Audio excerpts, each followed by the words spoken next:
Me arrastraron al hospital para donarle mi riñón a su hija dorada. Me llamaron su última esperanza, pero para ellos no era una hija, solo la bolsa de refacciones que debían usar para salvarla. Me llamo Lourdes, tengo 26 años, y el día que mi vida se fracturó en dos, olía a antiséptico y a miedo rancio. Estaba sentada en una silla de plástico, dura y fría, en un pasillo del Hospital Ángeles de Puebla. El zumbido de las luces fluorescentes sobre mi cabeza era como un insecto atrapado, un sonido constante y enloquecedor que parecía perforar mis pensamientos, un zumbido que hacía eco a la vibración de pánico en mis venas. Acababa de negarme a firmar. Un simple no, susurrado casi sin aire, una palabra tan pequeña que parecía ridícula en la inmensidad de aquel pasillo blanco. Pero había sido suficiente. Había detonado el infierno. Mi madre, Griselda, estaba de pie frente a mí, con el pecho subiendo y bajando como un fuelle, cada exhalación un penacho de furia invisible. Sus ojos, normalmente fríos y calculadores como los de un usurero, ardían con una rabia primitiva que nunca antes había visto tan desatada. En su mano, estrujaba con dedos blancos el papel que me negué a firmar, el consentimiento inicial para las pruebas de donación de riñón. Con un gruñido gutural, un sonido animal que no parecía venir de ella, desgarró el formulario en dos, luego en cuatro, con una violencia que me heló la sangre. Arrojó los pedazos a mi cara. Los trozos de papel, blancos y anónimos, revolotearon y cayeron a mi alrededor, algunos pegándose a mi blusa, otros aterrizando en mi regazo como confeti de una celebración macabra. «Estás dejando morir a tu hermana», su grito rebotó en las paredes de linóleo, agudo y brutal, un arma sónica diseñada para humillar. Un par de enfermeras que pasaban con un carrito de medicinas se detuvieron en seco, sus rostros una mezcla de sorpresa y desaprobación profesional.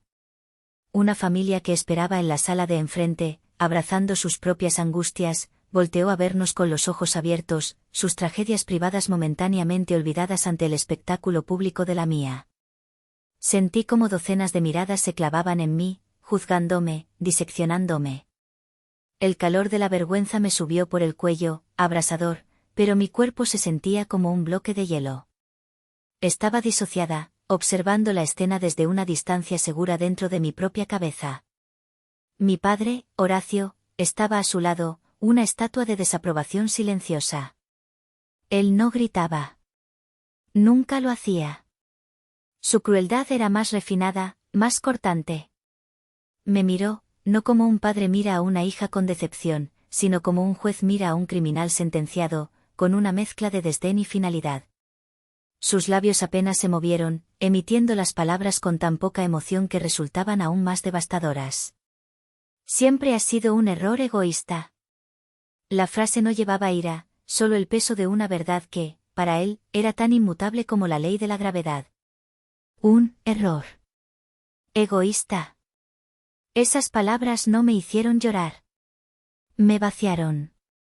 Durante años, sus críticas habían sido como 1000 pequeños cortes de papel, dolorosos pero soportables. Esto era diferente. Esto era un hachazo directo al centro de mi ser, la confirmación de la sospecha que siempre había albergado, que mi existencia en esa familia era, en el mejor de los casos, una inconveniencia. A través del gran ventanal de cristal de la habitación 311, podía verla. Mi hermana, Macarena. Reposaba sobre almohadas blancas e impecables, con una vía intravenosa conectada a su brazo. Estaba pálida, sí, su piel tenía ese tono ceroso que le daba la diálisis, pero en sus labios, apenas perceptible, se dibujaba una sonrisa torcida. Era una sonrisa que yo conocía íntimamente, una que había perfeccionado a lo largo de los años. Era su sonrisa de victoria, la que usaba cuando conseguía lo que quería a mis expensas, la que decía sin palabras, yo gano, tú pierdes. Siempre.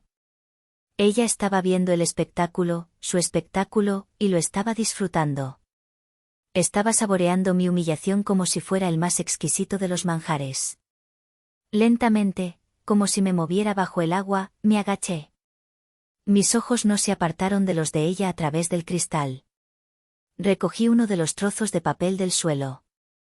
Las letras impresas estaban rotas, ilegibles. Como mi vida. Como la idea que yo tenía de mi familia. Griselda resopló, un sonido de puro desdén. Ni siquiera tienes la decencia de parecer arrepentida. Eres una víbora. Te dimos todo y así es como nos pagas. ¿Todo?, pensé, una risa amarga formándose en mi garganta, aunque no dejé que saliera. ¿O solo las sobras? No respondí. ¿Qué podía decir? Que el cuerpo que habitaba era mío.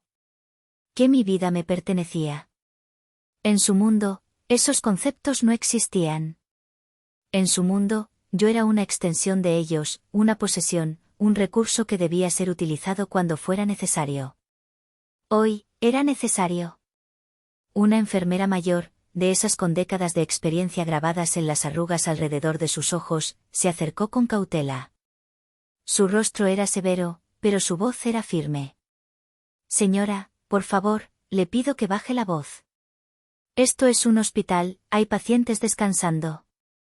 Mi madre giró la cabeza hacia ella, con los ojos inyectados en sangre. ¿Bajar la voz? Mi hija se está muriendo aquí dentro y esta malagradecida se niega a salvarla. Es su hermana. ¿Usted qué haría en mi lugar? La enfermera no se inmutó. Su mirada se posó en mí por un segundo, y vi un destello de algo que parecía compasión. Haría lo posible por respetar el bienestar de todos los pacientes, dijo con una calma profesional que enfureció aún más a mi madre. Y respetaría la decisión de un adulto sobre su propio cuerpo. Esa última frase fue una pequeña piedra lanzada a la cara de mi madre. Griselda se quedó sin palabras por un instante, con la boca abierta. Me levanté, con los pedazos de papel todavía en la mano, un recordatorio tangible de mi destrozada dignidad. Sentía el peso de la historia sobre mis hombros, un peso invisible que me había estado encorvando desde que tengo memoria. Miré a mi padre, esperando, por un estúpido y último segundo, ver un atisbo de duda, de compasión. No había nada. Solo un vacío helado, un desierto emocional. Di media vuelta y empecé a caminar por el pasillo, alejándome de ellos. Cada paso se sentía pesado, como si caminara a través del lodo, y el sonido de mis zapatos sobre el linóleo era el único sonido en mi universo. Escuché a mi madre gritar mi nombre, Lourdes. No te atrevas a darnos la espalda, pero su voz sonaba lejana, distorsionada, como si viniera de otro mundo. Un mundo al que yo, por fin, ya no pertenecía. Mientras caminaba por ese pasillo interminable, con la voz de mi madre todavía resonando en mis oídos, las paredes blancas y asépticas empezaron a transformarse en pantallas. No eran alucinaciones, eran recuerdos, tan vívidos y dolorosos que casi podía tocarlos. Pantallas que proyectaban las exhibiciones permanentes de lo que yo llamaba mi Museo del Dolor, la crónica de una vida entera siendo la sombra, el repuesto, la segunda opción. La primera proyección fue brillante y ruidosa, llena de música pop y risas falsas. Mis 15 años. O, mejor dicho, los de Macarena. Su fiesta fue el evento social del año en nuestro círculo de Puebla. Mis padres, que siempre se quejaban de dinero cuando yo necesitaba algo, no escatimaron en gastos. Alquilaron el salón principal del club campestre, un lugar donde el aire olía a dinero viejo y a privilegio. Había una banda en vivo que tocaba éxitos de los 80, un banquete con 5 tiempos y una mesa de postres que parecía sacada de un cuento de hadas, con fuentes de chocolate y torres de macarrones. Macarena usó un vestido de diseñador, pomposo y cubierto de cristales Swarovski, que costó más de lo que yo ganaría en un año de trabajo a tiempo parcial. Recuerdo el costo exacto porque mi madre lo mencionó en cada oportunidad, con un orgullo que nunca me dedicó a mí, más de 300.000 pesos, pero mi niña lo vale todo. Cientos de invitados aplaudieron mientras ella bailaba el vals con mi padre, una princesa en su coronación. Yo estaba en una esquina, cerca de la mesa de los niños, con un vestido sencillo que me habían comprado en una tienda departamental, sintiéndome como una extraña en mi propia familia, una dama de honor no oficial en la celebración de la vida de otra persona. 2 años después, llegó mi turno. La pantalla en mi mente se oscureció, los colores se volvieron opacos. No hubo club campestre. No hubo banda en vivo. Hubo una cena en casa con pozole, que mi madre preparó a regañadientes, quejándose del olor a maíz en la cocina. El día de mi cumpleaños, en lugar de llevarme de compras, me llevó a su armario y sacó un vestido de un portatrajes. Toma, dijo, sin mirarme, mientras revisaba su teléfono. Este te quedará bien. Era un vestido de dama de honor de satén color lavanda que Macarena había usado en la boda de una prima. Era bonito, sí, pero no era mío. Olía a su perfume, una mezcla dulce y empalagosa que siempre me había revuelto el estómago. Cuando mi rostro debió reflejar mi decepción, su expresión se endureció. No seas malagradecida, Lourdes. Por lo menos tienes algo que ponerte. Deberías agradecernos por darte un techo y comida. La palabra, agradecer, era el estribillo de mi infancia, un martillo constante para recordarme mi lugar. La escena cambió. Ahora tenía 17 años, a punto de graduarme de la preparatoria. Estaba en mi habitación, rodeada de bocetos y dibujos. Mi sueño era ser diseñadora gráfica. Había pasado noches enteras preparando mi portafolio. Y valió la pena. Sostenía en mis manos una carta de aceptación. La mejor universidad de diseño de la Ciudad de México me había ofrecido un lugar. Mi corazón latía con una esperanza feroz.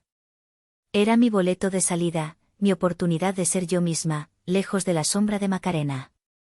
Se lo mostré a mis padres durante la cena, mi voz temblando de emoción. Horacio leyó la carta, frunció el ceño y la dejó sobre la mesa como si estuviera contaminada. Es demasiado caro, dijo, tajante. No podemos costear un departamento y la vida en la capital. Pero tienen ahorros, empecé a decir, mi voz perdiendo fuerza. ¿Podría conseguir un trabajo de medio tiempo? Esos ahorros son para emergencias, me cortó Griselda. Y la enfermedad de tu hermana siempre es una posible emergencia. Además, una señorita decente no se va a vivir sola a esa ciudad. Es peligroso. Tu lugar está aquí, en Puebla, donde podemos cuidarte.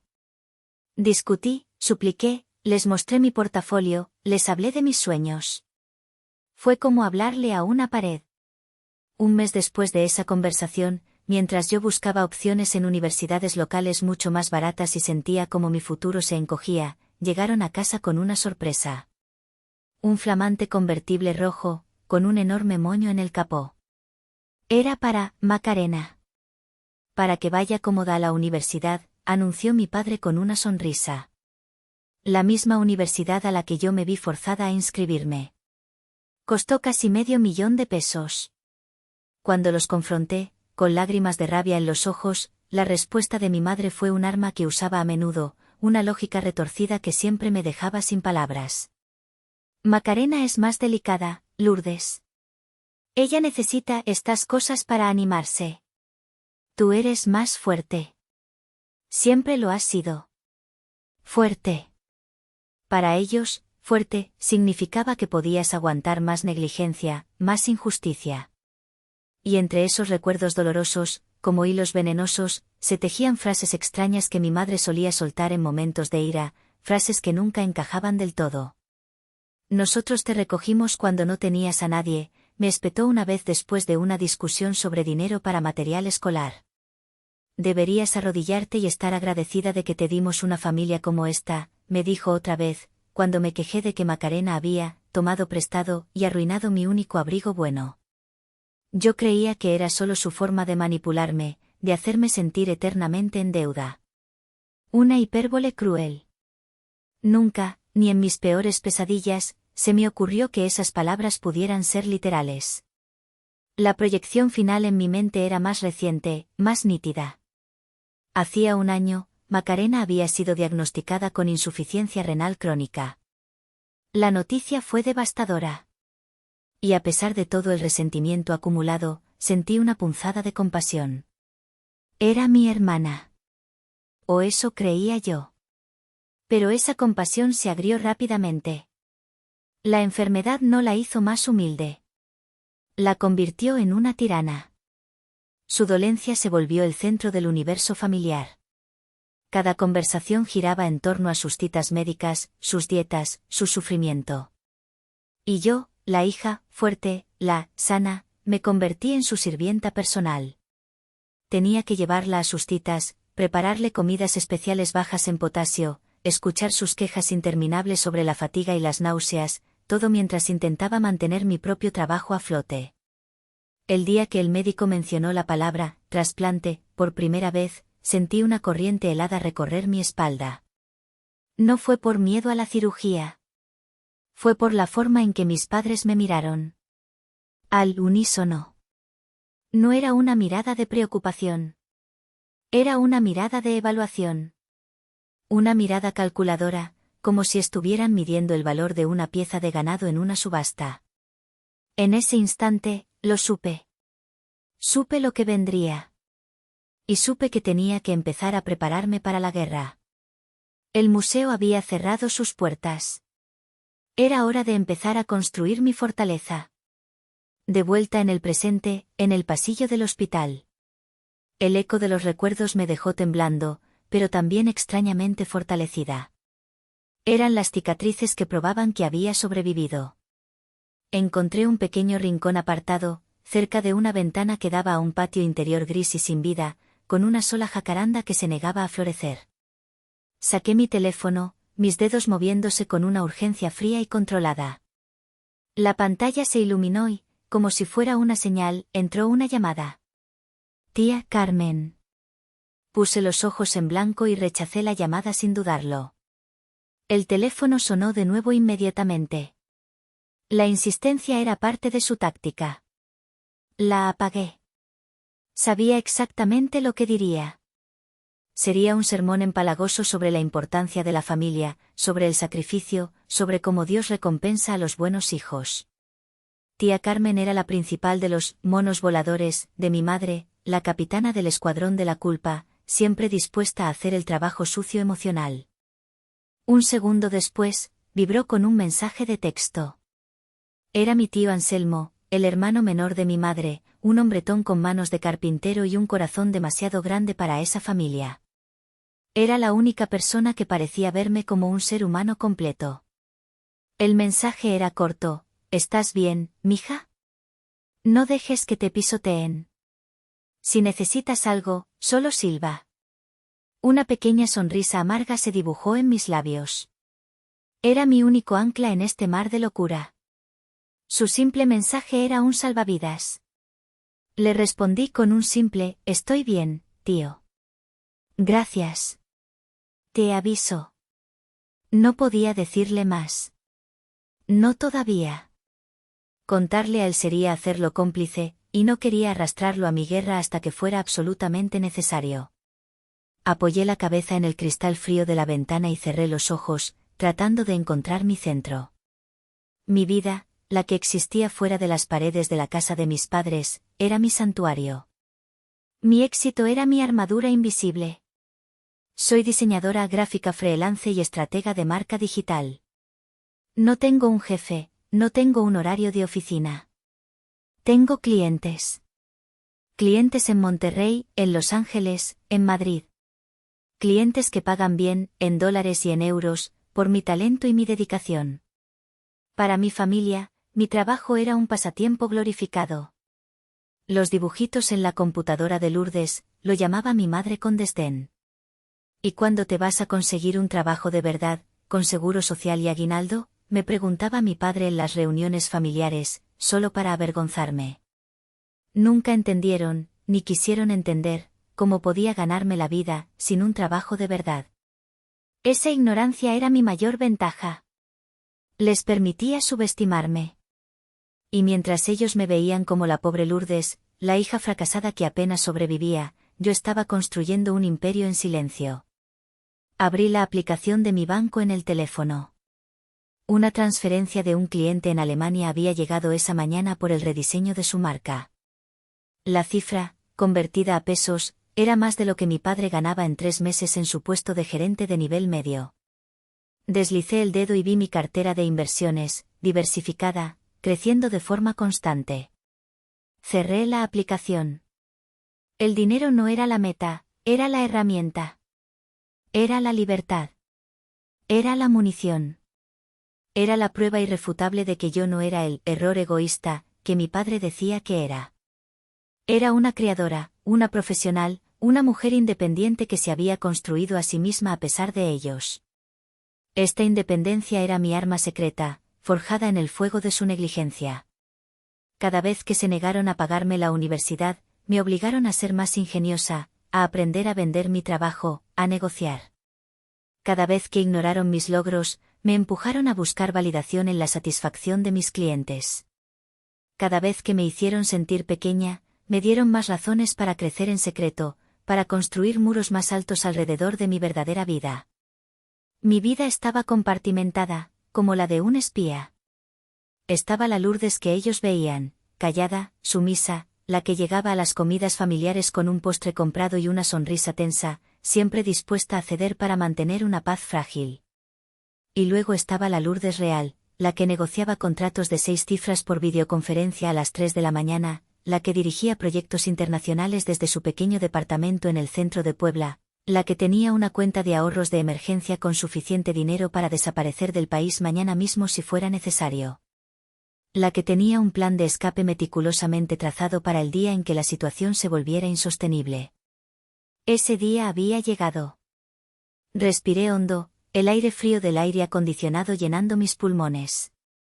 El miedo que había sentido antes, el pánico a la confrontación, se estaba disipando, reemplazado por una claridad dura como el diamante. Esto no se trataba de salvar a Macarena. Nunca se trató de eso. Se trataba de reafirmar su control sobre mí, de recordarme cuál era mi lugar en la jerarquía familiar, el último, el sirviente, el recurso. Se trataba de tomar de mí la única cosa que sentían que tenían derecho a reclamar, mi cuerpo. Pero el cuerpo es el último bastión de la autonomía. Y yo no iba a permitir que lo invadieran. Mi éxito invisible me había dado los recursos. Su abuso constante me había dado la motivación. Y su arrogancia ciega, su creencia inquebrantable de que yo seguiría siendo la misma niña asustada de siempre, les daría la sorpresa de sus vidas. El juego había cambiado, aunque ellos todavía no lo sabían. Mis padres no tardaron en encontrarme. La calma duró poco. Vi sus siluetas avanzando por el pasillo con una determinación sombría. Horacio me tomó del brazo, no con violencia, pero con una firmeza que no admitía réplica, la misma que usaba para llevarme al coche cuando hacía un berrinche de niña. El doctor Cárdenas quiere hablar con nosotros. Ahora. Su voz era plana, sin emociones, lo que la hacía aún más amenazante. Griselda caminaba a mi lado, con la barbilla en alto, una expresión de martirio ensayado en su rostro, como una reina ofendida dirigiéndose a una ejecución. La suya, no la mía. Me llevaron de vuelta por el pasillo, no hacia la sala de espera, sino hacia una pequeña oficina con una placa dorada en la puerta, Doctora Cárdenas, nefrólogo. Era una emboscada, y yo era la presa. El doctor Cárdenas era un hombre de unos 50 años, de aspecto amable pero con una mirada aguda y profesional que no se perdía nada. Se levantó cuando entramos, un gesto de cortesía que contrastaba con la tensión en la habitación. Por favor, tomen asiento, dijo, señalando las 3 sillas frente a su escritorio. La oficina era pequeña y estaba llena de libros de medicina y modelos anatómicos de riñones. Me sentí como un animal atrapado, acorralado por los cazadores. Apenas me senté, mi madre tomó la palabra. No me dejaron ni respirar. Lanzó su ofensiva de encanto y manipulación. Doctor, le pido una disculpa por la escena de antes, comenzó, su voz modulada para sonar como una madre angustiada pero razonable. Pura miel venenosa. Mi hija Lourdes está un poco abrumada, es todo. Ella quiere ayudar a su hermana más que nada en el mundo. Es solo que es muy sensible, muy emocional. Siempre lo ha sido. Me quedé mirando mis manos, entrelazadas sobre mi regazo hasta que los nudillos se pusieron blancos. Cada palabra era una mentira calculada, una pincelada más en el retrato que habían pintado de mí durante años, la hija difícil, la inestable, la que necesitaba ser guiada por su propio bien. Entiendo que es una situación estresante para todos, dijo el doctor con cautela, sus ojos inteligentes se posaron en mí por un instante, buscando una señal.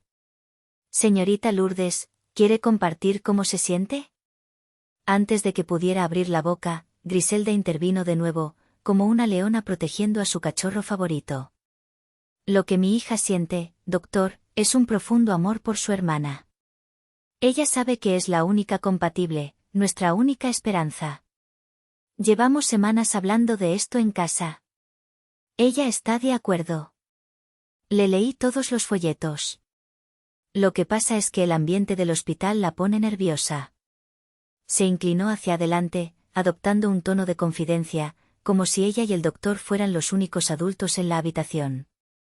Doctor, le aseguro que ella está a bordo. Podemos proceder con las siguientes pruebas hoy mismo, ¿verdad? Mientras antes empecemos, mejor para Macarena. El doctor Cárdenas parecía cada vez más incómodo. Su mirada iba de mi madre, radiante de una certeza fanática, a mí, una estatua de silencio. Bueno, el consentimiento informado es un proceso crucial. No es solo una firma. Necesito estar seguro de que la señorita Lourdes entiende todos los riesgos, el tiempo de recuperación, el impacto a largo plazo en su propia salud, y que está tomando esta decisión libremente, sin ningún tipo de presión externa. Enfatizó la palabra, presión, y su mirada se clavó en mis padres. Por supuesto que no hay presión, exclamó mi madre, con una risa que sonó falsa hasta para mis oídos acostumbrados. ¿Qué clase de padres cree que somos? Solo queremos salvar a nuestra hija. A nuestra otra hija. Mi padre, que había permanecido en silencio hasta entonces, un monolito de juicio, carraspeó. Fue su única contribución. Un sonido de apoyo a la farsa de mi madre. Un sonido que decía, yo estoy con ella, tú estás sola. El doctor suspiró levemente, una exhalación de frustración contenida. Sacó una carpeta de su escritorio. Abrió un formulario, idéntico al que mi madre había destruido. Este es el consentimiento formal para la evaluación completa del donante. Necesitaría su firma aquí, señorita Lourdes, para poder continuar. Deslizó el papel sobre el escritorio y colocó un bolígrafo a su lado. El silencio que siguió fue denso, pesado, casi se podía masticar. Sentí los ojos de mis padres fijos en mí, una presión física que me oprimía el pecho, dificultando la respiración. La pluma negra yacía sobre el papel blanco, un pequeño objeto que contenía el peso de mi vida entera, de mi autonomía. Pasaron 10 segundos. 20. 30. No me moví. El tiempo se ralentizó. En mi mente, desfilaron todas las exhibiciones de mi museo personal. La fiesta de 15, el coche convertible, las palabras hirientes. Toda una vida de ser invisible, de ser menos. Fue mi padre quien rompió el punto muerto. Su paciencia se había agotado. Se levantó, su silla raspando el suelo con un sonido violento. Tomó el bolígrafo y lo puso directamente en mi mano, cerrando mis dedos sobre el plástico frío. Su mano era grande y pesada sobre la mía, aprisionándola. Se inclinó, su rostro cerca del mío, y su aliento olía a café y a decepción. Su voz fue un susurro áspero, destinado solo para mí, pero cargado de una amenaza inconfundible. Firma, Lourdes. Deja de hacer un drama y haz lo correcto de una vez por todas. Ese fue el momento. La última gota. La fractura final. No fue el grito de mi madre en el pasillo. No fueron sus palabras hirientes. Fue el acto físico de mi padre forzando mi mano, borrando mi voluntad, tratándome como a una niña desobediente, como a una propiedad que se negaba a cumplir su función. El universo entero pareció reducirse a ese punto de contacto, su mano sobre la mía, obligándome a renunciar a una parte de mi cuerpo para perpetuar su mentira de familia feliz. Una calma gélida me invadió. Con una lentitud deliberada, que pareció sorprenderlo, abrí mi mano y dejé caer el bolígrafo sobre la mesa. Hizo un pequeño ruido al golpear la madera, un sonido minúsculo pero definitivo. Levanté la vista, primero a los ojos atónitos de mi padre, y luego al rostro expectante del doctor Cárdenas. Mi voz, cuando salió, fue apenas un susurro, pero resonó en la habitación como un trueno. No. El aire se congeló. La expresión de mi padre pasó de la impaciencia a la incredulidad, y luego a una furia contenida que le oscureció el rostro. Mi madre abrió la boca, emitiendo un sonido ahogado, como si le hubieran dado un puñetazo en el estómago. El doctor Cárdenas me miraba fijamente, y por primera vez, vi un destello inconfundible de comprensión en sus ojos. Había visto la presión. Había escuchado mi negativa. Y supe, en ese instante, que ya no estaba sola en esa habitación. Salí del consultorio antes de que pudieran reaccionar, dejando tras de mí un silencio cargado de electricidad. Dejé a mis padres en un silencio atónito, una imagen que se grabó en mi mente, mi madre con la boca abierta y mi padre con la mano todavía extendida, como si sostuviera un fantasma. Caminé rápido, sin rumbo, mis pasos resonando en el pasillo silencioso. Mi corazón martilleaba contra mis costillas, una mezcla de pánico y una extraña euforia. Lo había hecho. Había dicho que no. Había reclamado mi voz. Encontré una pequeña sala de espera vacía al final de un pasillo secundario, de esos que huelen a productos de limpieza y a soledad. Me senté en el borde de una de las sillas y saqué mi laptop de la mochila. Mis manos temblaban ligeramente, un temblor de adrenalina, pero mi mente estaba lúcida, afilada como un bisturí. Era hora de ejecutar el plan. Era hora de pasar de la defensa al ataque. Le revelé al público, a ustedes que me escuchan, la verdad que nadie conocía. Esto no fue una decisión impulsiva, un arrebato de rebeldía. Fue una estrategia de defensa que había estado construyendo durante meses, una fortaleza digital ladrillo a ladrillo. Desde que la salud de Macarena empezó a deteriorarse seriamente y la palabra trasplante se convirtió en un susurro constante en casa, supe que este día llegaría. Supe que vendrían por mí. Y decidí que no me encontrarían indefensa. Hace 3 meses, bajo el pretexto de un chequeo general anual que mi empresa exigía, una mentira piadosa, fui a una clínica privada en Cholula. Un lugar pequeño y discreto donde nadie nos conocía. Le pagué de mi propio bolsillo, en efectivo, a un laboratorio para que realizara una prueba de compatibilidad OLA. Conseguir el ADN de Macarena fue la parte más complicada y sórdida de todo el plan. Me sentí como una criminal. Tuve que esperar a que se quedara profundamente dormida después de una de sus agotadoras sesiones de diálisis. Entré en su habitación de puntillas, conteniendo la respiración. Su cepillo de pelo estaba en su tocador. Con unas pinzas, saqué con cuidado varios cabellos de las cerdas y los guardé en una bolsita de plástico. El corazón me latía tan fuerte que temía que la despertara. Me sentí como una espía en mi propia casa, pero la paranoia era un pequeño precio a pagar por la verdad. Esperé una semana por los resultados. Una semana en la que apenas dormí, sobresaltándome con cada correo que llegaba a mi bandeja de entrada. Cuando finalmente vi el asunto, resultados laboratorio genético, mi corazón se detuvo antes de abrirlo. Y allí estaba, en blanco y negro, en un lenguaje clínico y frío que se sentía como la más dulce de las poesías, resultado: 0 compatibilidad de antígenos leucocitarios humanos, OLA. Conclusión: donación no viable entre los sujetos analizados. Leí la frase una y otra vez. Una sonrisa, la primera sonrisa genuina en mucho tiempo, se extendió por mi rostro. Guardé ese PDF como si fuera un tesoro, mi carta de libertad. Era mi escudo. Mi póliza de seguro contra la de ellos. Ahora, en la fría sala de espera del hospital, abrí mi laptop y navegué hasta una carpeta encriptada en mi disco duro. El nombre de la carpeta era simple: Bitácora. Dentro no solo estaba el PDF. Durante el último año, había estado documentándolo todo, convirtiéndome en la archivera de mi propia miseria. Capturas de pantalla de los mensajes de texto de mi madre, llenos de chantaje emocional. Si de verdad nos quisieras, ni siquiera tendrías que pensarlo. Tu hermana te necesita. O mi favorito: recuerda que la familia es lo primero, Lourdes. Los sacrificios que hacemos por ella son los que nos definen. Había notas fechadas con los insultos de mi padre, pronunciados con su característica calma mortal. Tu hermana está luchando por su vida y tú solo piensas en tus estúpidos proyectos. A veces me avergüenzo de ti. Había un registro meticuloso de cada promesa rota, de cada humillación, de cada vez que me hicieron sentir que mi único valor residía en mi utilidad para Macarena. No lo hice por rencor, o quizás sí, un poco. Al principio, lo hice para mantenerme cuerda. Para tener pruebas tangibles de que no me estaba imaginando el abuso, de que no era demasiado sensible, como siempre decían.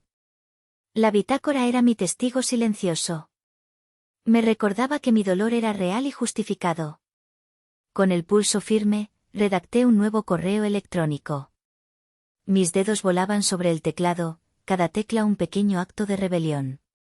Para acardenas.nefro@hospitalangelespuebla.com cc, umontes@montesyasociados.legal asunto, para su archivo, mis resultados de compatibilidad, Lourdes Morales.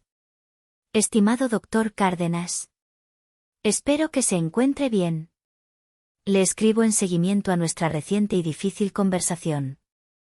Entiendo la complicada posición en la que se encuentra mi familia, pero mi decisión es final y se basa no solo en mi derecho a la autonomía corporal, sino también en hechos médicos concretos. Adjunto a este correo encontrará los resultados de una prueba de compatibilidad o la que realicé de forma privada hace 3 meses entre mi hermana, Macarena Morales, y yo. Como puede ver, los resultados indican de manera concluyente que no soy una donante viable para ella. Quería asegurarme de que esta información constara en su archivo para evitar cualquier malentendido futuro y para que se puedan explorar otras vías de tratamiento para mi hermana sin demora. Agradezco su tiempo y su profesionalismo en esta delicada situación. Atentamente. Lourdes Morales. La dirección en copia era la de la licenciada Úrsula Montes. Una abogada brillante, de unos 40 y tantos años, especializada en derecho familiar y negligencia médica, con una reputación de ser un tiburón en los tribunales. La había contactado hace 2 meses, en una consulta confidencial. Le había contado toda la historia, le había mostrado la bitácora. Úrsula me había escuchado con una calma empática, asintiendo de vez en cuando, su rostro impasible. Al final, me dijo, Lourdes, lo que estás describiendo es coacción. Es ilegal y es inmoral. Y tienes todo el derecho a protegerte. Llámame cuando estés lista para actuar. Hoy, estaba lista. Revisé el correo una última vez. El PDF estaba adjunto. La dirección de la abogada estaba correcta. Mi dedo se cernió sobre el botón de enviar. Era el punto de no retorno. Enviar este correo era declarar la guerra. Era quemar el último y podrido puente que me unía a la ilusión de tener una familia. Cerré los ojos. Vi el rostro de mi madre gritándome. Vi la mirada vacía de mi padre. Vi la sonrisa triunfante de Macarena. Y vi a la niña de 15 años con un vestido de segunda mano, a la joven de 18 a la que le robaron su sueño. Les debía esto. Me lo debía a mí. Hice clic. El correo desapareció de mi bandeja de salida. Por un momento, no pasó nada. El mundo no se detuvo. Pero yo sentí un cambio tectónico en mi interior. El peso que había llevado durante 26 años, el peso de la obligación, de la culpa, de la esperanza fallida, comenzó a disolverse. No sentí alegría. Sentí una paz extraña, una calma vacía. La calma que viene después de la tormenta, cuando el aire está limpio y todo está en silencio. La bomba estaba en camino. Y yo había encendido la mecha. Pasaron quizás 20 minutos. 20 minutos en los que me quedé sentada, mirando la pantalla de mi laptop, con el correo enviado abierto como un testamento de mi rebelión. Cada minuto se estiraba como una hora. Esperaba gritos, esperaba que mis padres vinieran a buscarme, arrastrándome por el pelo si era necesario. Pero no pasó nada. El silencio era casi más desconcertante que la confrontación. Era el silencio antes de que el tsunami golpee la costa. Finalmente, una enfermera joven, la misma que había visto la escena en el pasillo, se asomó a la sala de espera. Me miró con una expresión curiosa, una mezcla de lástima y respeto que nunca había recibido de nadie en ese lugar. Señorita Morales, dijo en voz baja, como si temiera romper un hechizo. El doctor Cárdenas necesita verla de nuevo en su consultorio. A solas, por favor. Mi corazón dio un vuelco, un golpe sordo en mi pecho. A solas. Esas dos palabras confirmaron que mi misil había dado en el blanco. Asentí, guardé mi laptop en la mochila con movimientos lentos y deliberados, y la seguí por el laberinto de pasillos. Esta vez, el camino se sentía diferente. El aire estaba cargado de una electricidad palpable. Ya no era la acusada caminando hacia el juicio, era la testigo principal. Cuando entré en el consultorio, el ambiente había cambiado drásticamente. Mis padres no estaban. El doctor Cárdenas estaba de pie junto a su escritorio, no sentado.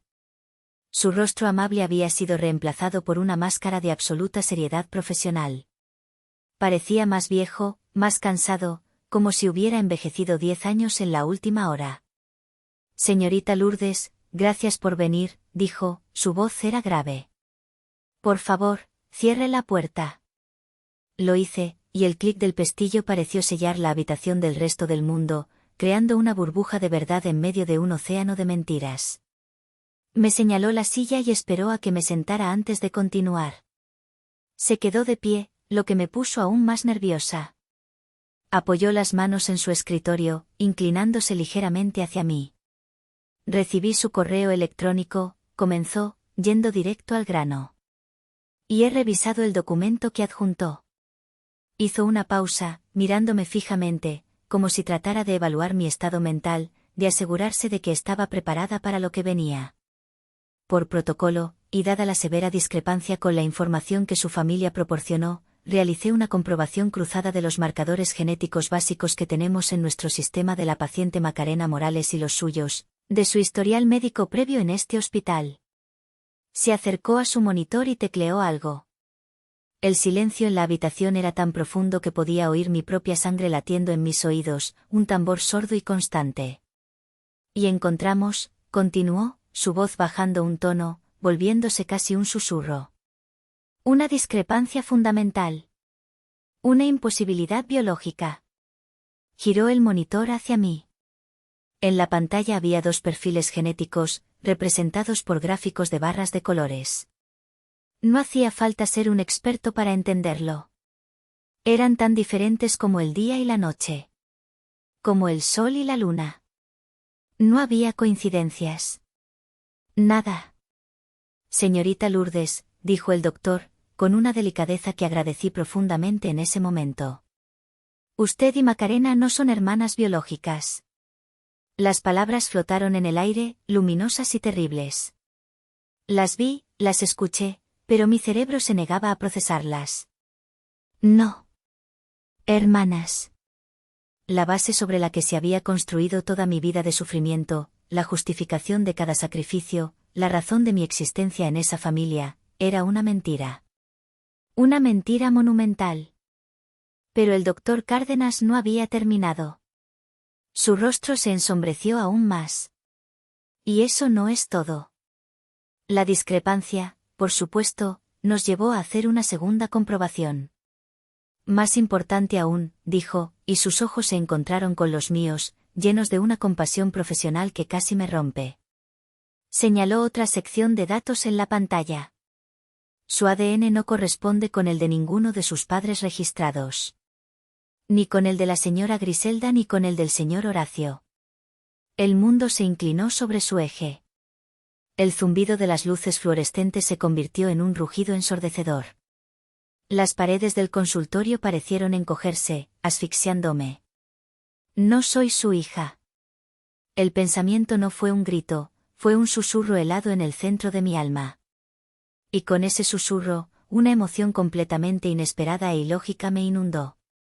No fue ira. No fue tristeza. Fue un frío y extraño alivio. Una paz escalofriante se apoderó de mí. De repente, 26 años de confusión y dolor se reconfiguraron, encajando en un patrón claro y horrible. Todo tenía sentido. Cada palabra cruel, cada acto de negligencia, cada mirada de desdén. El vestido de quinceañera de segunda mano, la universidad negada, las frases, te recogimos cuando no tenías a nadie. No era una hija defectuosa a la que no podían amar. Era una extraña.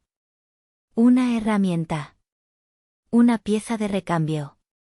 Una póliza de seguro con corazón y pulmones. Levanté la vista hacia el doctor Cárdenas. Debió ver el cataclismo en mis ojos, el universo entero de mi vida colapsando y renaciendo en un instante. Señorita Lourdes, empezó a decir, probablemente para ofrecerme un vaso de agua o llamar a una psicóloga. Pero lo interrumpí. Mi voz, cuando salió, ya no era la mía. Era la de alguien más. Alguien que no había existido hasta ese preciso segundo. Alguien que no tenía miedo. Era una voz ajena, distante pero increíblemente firme. Necesito una copia de eso, dije, señalando la pantalla. Todo. Impreso. Notariado si es posible. Ahora. El doctor Cárdenas no discutió. Creo que entendió que en ese momento, yo no necesitaba consuelo, necesitaba armas. Comprendió la gravedad de la situación y la necesidad que yo tenía de poseer una prueba física, irrefutable, de mi nueva realidad.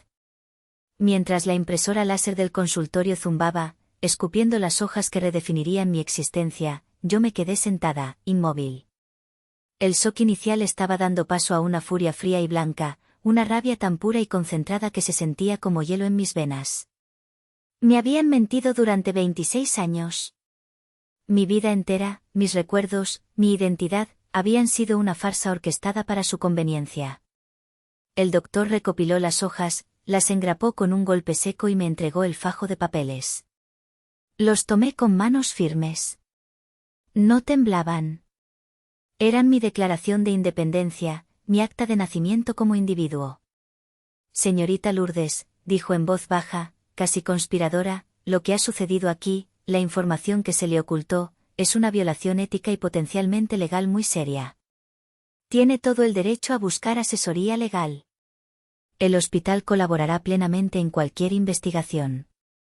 Asentí, incapaz de hablar. Las palabras se sentían inadecuadas. Me levanté, y en ese preciso momento, como si fuera una escena de una obra de teatro mal escrita, la puerta del consultorio se abrió de golpe. Mis padres. La impaciencia les había ganado, su necesidad de control superando cualquier atisbo de decoro. ¿Qué está pasando aquí? ¿Por qué tanto secreto?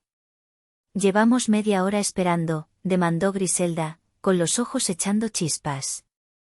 Su mirada se posó inmediatamente en los papeles que yo sostenía. ¿Qué es eso?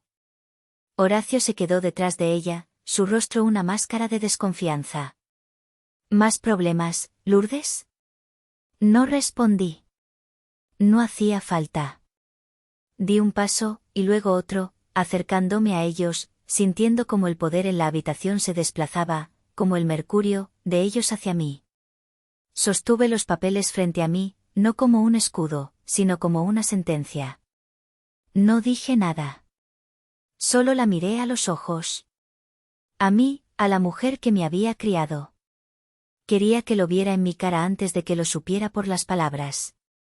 Quería que viera que la niña a la que había manipulado y despreciado durante toda su vida se había ido para siempre. Y en su lugar había una extraña que conocía la verdad. Griselda escudriñó mi rostro, buscando la sumisión de siempre, el miedo, las lágrimas incipientes. Pero no encontró nada de eso. Encontró una calma aterradora, una resolución de acero que nunca antes había visto. Su mirada bajó a los papeles, luego al rostro grave del doctor Cárdenas, que nos observaba en silencio desde detrás de su escritorio. Y entonces, como una bombilla que se enciende en una habitación oscura, supo. El color desapareció de su rostro. No fue una palidez normal, fue como si toda la sangre hubiera sido drenada de su cuerpo. Su piel adquirió un tono grisáceo, ceroso.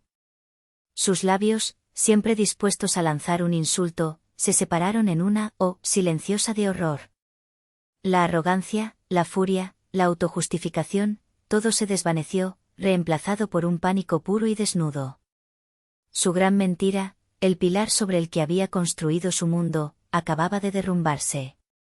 No, susurró, un hilo de voz, la negación instintiva de un culpable atrapado. Horacio, viendo la reacción de su esposa, dio un paso adelante, su confusión convirtiéndose en irritación. ¿Qué demonios pasa aquí, Lourdes? Habla de una vez. Pero Griselda se llevó una mano al pecho, como si intentara contener su corazón desbocado. Se tambaleó hacia atrás, buscando a tientas la pared para apoyarse. Sus ojos, fijos en los míos, se llenaron de algo que nunca había visto antes, terror. El terror de ser descubierta, de que el mundo viera la monstruosidad que había escondido bajo su fachada de madre abnegada. Griselda, ¿qué tienes?, preguntó Horacio, ahora alarmado, su tono pasando de la ira a la preocupación. Ella no respondió. Se deslizó por la pared, como una marioneta a la que le hubieran cortado los hilos, y se desplomó en una de las sillas de visita. El cuerpo flácido, la cabeza entre las manos, emitiendo un sonido que era una mezcla de sollozo y gemido ahogado. No fue un desmayo dramático. No fue un ataque al corazón. Fue el colapso total de un alma podrida por el engaño. El sonido de su cuerpo golpeando la silla fue sordo, definitivo. Fue el sonido de su mundo terminando. Horacio corrió a su lado, sacudiéndola, llamando su nombre.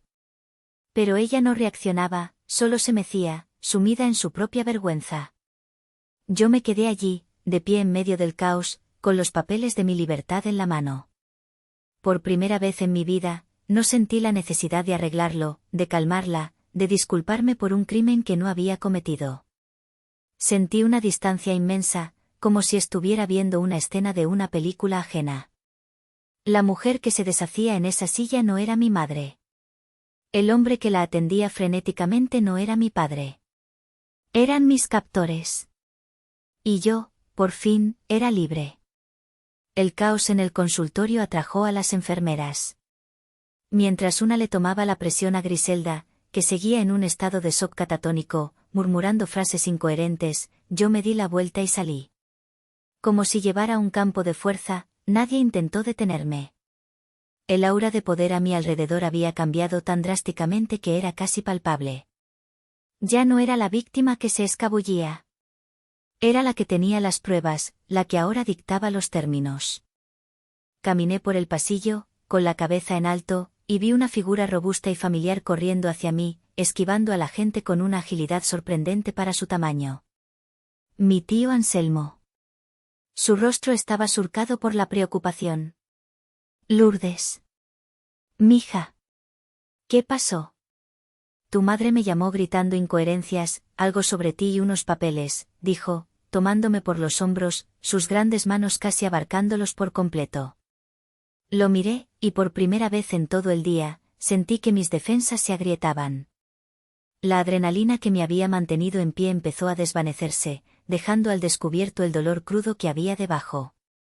Sin decir una palabra, le entregué los papeles. Él los leyó allí mismo, en medio del pasillo, ajeno a la gente que pasaba. Vi cómo sus cejas pobladas se fruncían cada vez más, cómo su mandíbula se tensaba. Cuando terminó, levantó la vista, y sus ojos, normalmente amables y risueños, estaban llenos de una furia helada y de una tristeza infinita. Hijos de, empezó a decir, su voz un gruñido bajo, pero se contuvo por respeto a mí. Me rodeó con sus brazos en un abrazo de oso, un abrazo que me ancló a la realidad, que me impidió desmoronarme. Olía a serrín y a honestidad. Lo siento tanto, mija. Tanto. Debí haber hecho más. Debí haber dicho más. No es tu culpa, tío, susurré contra su pecho. Claro que lo es, dijo, su voz ronca. Ver y callar es ser cómplice. Fue él quien me sacó del hospital. Actuó como un escudo humano, apartando a mi primo Silvestre que intentó acercarse a preguntarme qué pasaba con una curiosidad morbosa. Ahora no es el momento, le espetó mi tío, y Silvestre retrocedió como si lo hubieran abofeteado. Me llevó a su vieja camioneta y, antes de arrancar, saqué mi teléfono y marqué el número de mi abogada. Licenciada Montes, dije, mi voz sonando sorprendentemente clara. Soy Lourdes Morales. Es Zora. Te escucho, Lourdes. ¿Estás en un lugar seguro?, respondió su voz calmada y profesional, un bálsamo en medio de mi caos interno. Sí. Estoy con mi tío. Saliendo del hospital. Bien. Excelente. A partir de este momento, no hables con ellos. No respondas a sus llamadas ni a sus mensajes. No hables con ningún miembro de la familia que intente contactarte. Eres un agujero negro. ¿Entendido? Entendido. Perfecto. Yo me encargo. En una hora, tus padres recibirán una notificación formal por correo electrónico y por mensajero prohibiéndoles cualquier tipo de contacto contigo, bajo pena de acciones legales. El hospital también será notificado de que soy tu representante legal en este asunto y que cualquier comunicación relacionada contigo debe pasar primero por mi despacho. Vamos a establecer un perímetro legal a tu alrededor. Gracias, susurré, sintiendo como una parte de la carga se transfería de mis hombros a los suyos, mucho más capaces. No me agradezcas. Estamos haciendo justicia, dijo. Ahora ve a casa de tu tío. Come algo. Intenta dormir. Mañana empezaremos a planificar los siguientes pasos. Hay mucho que discutir. Colgué el teléfono y me recosté en el asiento del coche, viendo pasar las calles de Puebla a través de la ventanilla. El poder había cambiado de manos de forma definitiva. Mis padres ya no eran los que exigían, los que dictaban. Ahora eran los que tendrían que responder. Responder al hospital por fraude, por haber mentido sobre mi parentesco para facilitar una donación de órganos bajo coacción. Responder a la ley a través de mi abogada. Y responderme a mí, aunque su respuesta ya no me importaba. El juego había terminado. Y yo, contra todo pronóstico, había ganado. Pasó una semana. Una semana de un silencio denso y antinatural. Tal como Úrsula había prometido, el muro legal que levantó a mi alrededor fue impenetrable. Mis padres no intentaron contactarme, probablemente por consejo de su propio abogado, al que sin duda tuvieron que contratar. Bloqueé los números de mis tíos, de mis primos. Mi teléfono, por primera vez en años, estaba en paz. Me quedé en el departamento de mi tío Anselmo, un pequeño refugio seguro en las afueras de la ciudad, mientras la tormenta rugía a la distancia. Me enteré por él, a través de chismes familiares que le llegaban indirectamente, que Griselda había sido dada de alta tras un día en observación por crisis nerviosa. Horacio no se había comunicado con nadie, se había encerrado en un mutismo total. ¿Y Macarena? Macarena había desaparecido del mapa digital. Su Instagram, normalmente un flujo constante de selfies y frases de inspiración vacías, estaba mudo. La hija dorada se había escondido. El séptimo día, recibí un mensaje de texto de un número desconocido. Soy Macarena. Necesito hablar contigo. Por favor. Sola. Es importante. Mi primer instinto fue borrarlo y bloquear el número. ¿Qué más había que decir? Pero una parte de mí, la parte que necesitaba cerrar el círculo, la que necesitaba la última pieza del rompecabezas, sintió curiosidad. Le respondí con la dirección de un café público en el centro, uno ruidoso y concurrido, y una hora. Sin saludos, sin preguntas. Un lugar neutral. Un lugar seguro. Llegué primero y elegí una mesa en una esquina, de espaldas a la pared, desde donde podía ver la entrada. Cuando ella entró, casi no la reconocí. Llevaba una sudadera con capucha que le cubría la cabeza, gafas de sol oscuras a pesar de que el día estaba nublado, y una mascarilla. Caminaba encorvada, tratando de hacerse invisible. La arrogancia, el brillo de hija dorada, se había extinguido. Parecía lo que era, una mujer enferma y asustada. Se sentó frente a mí y no dijo nada durante un largo minuto. Se quitó las gafas de sol, revelando unas ojeras profundas. Solo revolvía un sobre de azúcar con su cuchara, el sonido metálico raspando la porcelana. No voy a pedirte perdón, dijo finalmente, su voz era un murmullo ronco, casi inaudible por encima del bullicio del café. Sé que no serviría de nada y no lo merezco. No lo estoy esperando, respondí con frialdad, manteniendo mi distancia emocional. Levantó la vista, y sus ojos, por primera vez, no tenían esa chispa de superioridad. Estaban vacíos. Mamá me lo contó todo. Anoche. La verdad. La verdad completa. Hizo una pausa, tragando saliva. Te buscaron en un orfanato en Tlaxcala cuando yo tenía 2 años. Los doctores les habían dicho desde que nací que mis riñones no estaban bien, que eran débiles, que podría necesitar ayuda en el futuro. Su mirada se encontró con la mía, sin emoción, como si recitara un hecho de un libro de texto, una historia que no era la suya. No buscaron adoptar a una hija. Buscaron un seguro. Te buscaron con un tipo de sangre compatible. Por si algún día, yo necesitaba algo. Una pieza de recambio. La confesión, fría y brutal, aterrizó en el silencio entre nosotras. La palabra que yo había usado en mi mente, refacción, dicha en voz alta por ella. No hubo lágrimas, no hubo arrepentimiento en su voz.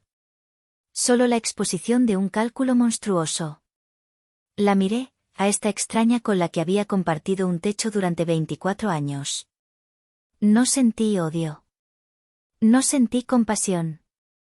Solo sentí una distancia infinita, como si mirara a través de un telescopio a una galaxia lejana. Gracias por la honestidad, dije. Fue lo único que se me ocurrió. Me levanté de la mesa, dejé unos billetes para pagar mi café y el suyo, y me di la vuelta. No miré hacia atrás. No había nada más que decir. No había un cierre dramático. Solo el final silencioso y desolador de una mentira que había durado toda mi vida. Hoy, mientras les cuento esta historia, tengo frente a mí los documentos que mi abogada me acaba de entregar. Es la solicitud oficial para cambiar mi apellido. Morales, el nombre de mis captores, el nombre que nunca fue realmente mío, desaparecerá de mi vida para siempre. He elegido el apellido de mi abuela materna, la madre de mi tío Anselmo, una mujer a la que apenas conocí pero que, según mi tío, era la única persona en esa familia que siempre me trató con una amabilidad incondicional y genuina. Será mi nuevo comienzo. Mi identidad reclamada. Mi verdadero nacimiento. He bloqueado todos los números. He puesto en venta, a través de un agente, mi antiguo departamento para borrar cualquier rastro físico que me una a esa ciudad.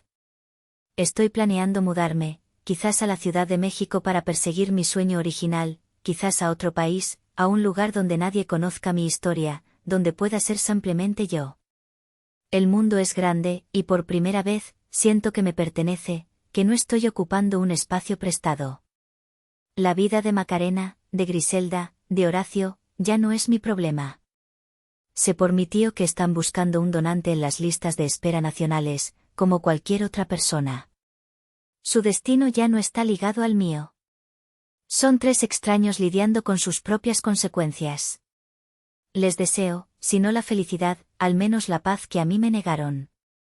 Durante 26 años, fui una prisionera en una vida que no era la mía, desempeñando un papel que nunca elegí. Me criaron para ser un sacrificio. Para las personas que me dieron un techo y comida, yo era una bolsa de refacciones, un plan B con forma humana. Me negué a ser utilizada. Me negué a que me arrancaran una parte de mi cuerpo para sostener su mentira. Reclamé mi cuerpo, mi vida y mi verdad. Así que les pregunto a ustedes, a ti que me escuchas, que quizás has sentido el peso de las expectativas de otros, que quizás te han hecho sentir que tu valor depende de tu utilidad, ¿hice mal? Déjenme saber qué piensan en los comentarios. Y si creen que ninguna persona merece ser tratada como un objeto, suscríbanse para escuchar más historias donde la verdad, finalmente, encuentra su voz.